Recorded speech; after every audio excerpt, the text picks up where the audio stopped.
2023학년도 2학기 중간고사 지구과학원 대진고 내신분석 리포트입니다.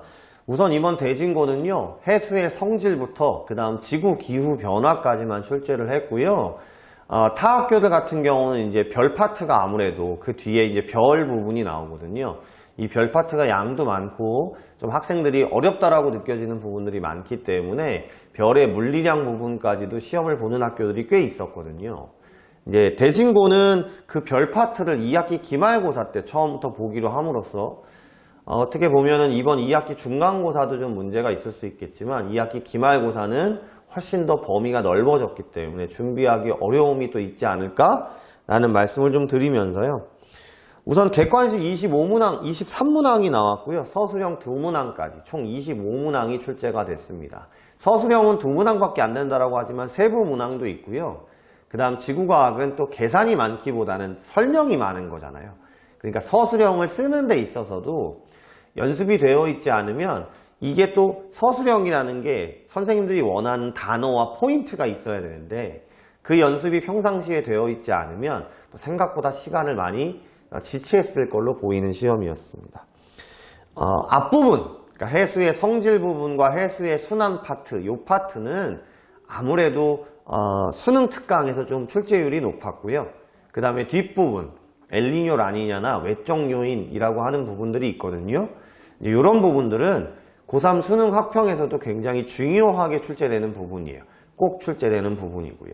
그래서 이 부분은 고3 학평 수능에서 재심은 출제가 많이 되었기 때문에 어차피 이번 연도 시험 때문에 이 리포트를 보고 있는 친구들보다는 2024학년도 즉 내년을 시험을 준비하는 대진고 학생들이 많이 볼 거잖아요. 그러니까 우선 기본적으로 기본 내용을 공부를 꼼꼼히 하는 건 당연한 얘기고요. 일반적인 문제집을 푸는 것보다는요. 이렇게 선생님들의 설명을 잘 들어가면서 고3 수능 학평에 중요한 부분들이 있어요.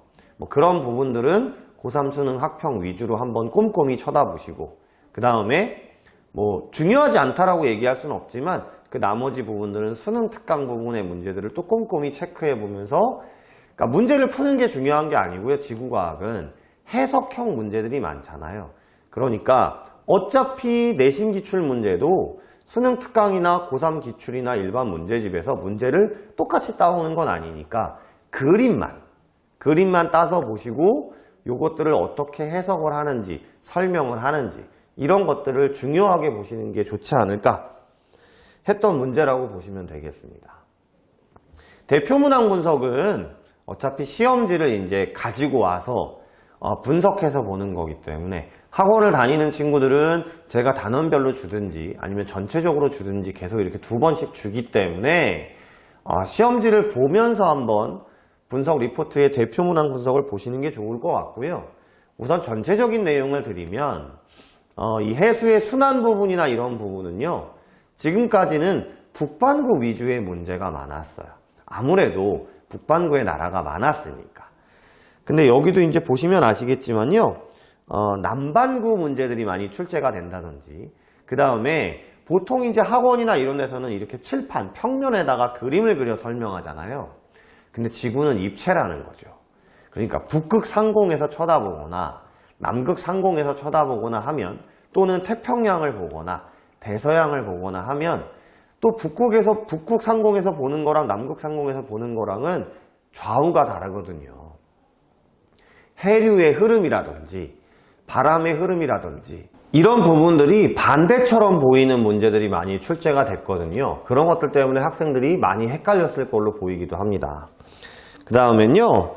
아무래도 이제 별의 물리량 파트 부분이 시험 범위가 아니다 보니까 그 앞에 있는 지구 기후 변화 부분이 엘니뇨 라니냐나 외적 요인 같은 경우는 워낙 중요하니까 고3 학평 수능에도 많으니까 당연히 출제가 됐지만 그 외의 부분 그러니까 지구 기후 변화의 내적 요인이라든지 온실 효과라든지 이런 부분의 문제들이 또 많이 자세하게 출제가 됐기 때문에 또 2024년을 준비하는 친구들은 만약에 시험 범위가 이렇게 끊긴다라고 하면 그 부분의 문제들을 많이 찾아서 푸시는 것이 그 부분의 문제들은 수능 특강이나 고3 기출보다는요 내신 기출이나 일반 문제집에 많거든요. 그 그런 것들을 찾아 푸시는 것이 중요한 시험이었다고 볼 수 있습니다. 논술형 1번이나 논술형 2번 문항 같은 경우는 이제 수능 특강에서 가지고 왔는데요. 아까도 말씀드렸지만 논술형 1번 같은 경우는 보통 태평양이 제일 넓은 바다거든요. 태평양을 묻는 문제들이 많았어요. 근데 이번에 대진고는 대서양을 묻는 문제가 출제가 됐기 때문에 아까처럼 계속 말씀드리지만 좀 범위가 좁은 만큼 디테일하고 자세하게, 그리고 웬만하면 자주 보지 않았던 부분들도 정확히 봐야 한다, 꼼꼼히 봐야 한다 라는 것들을 확실히 보여주는 시험이었다고 볼 수 있습니다.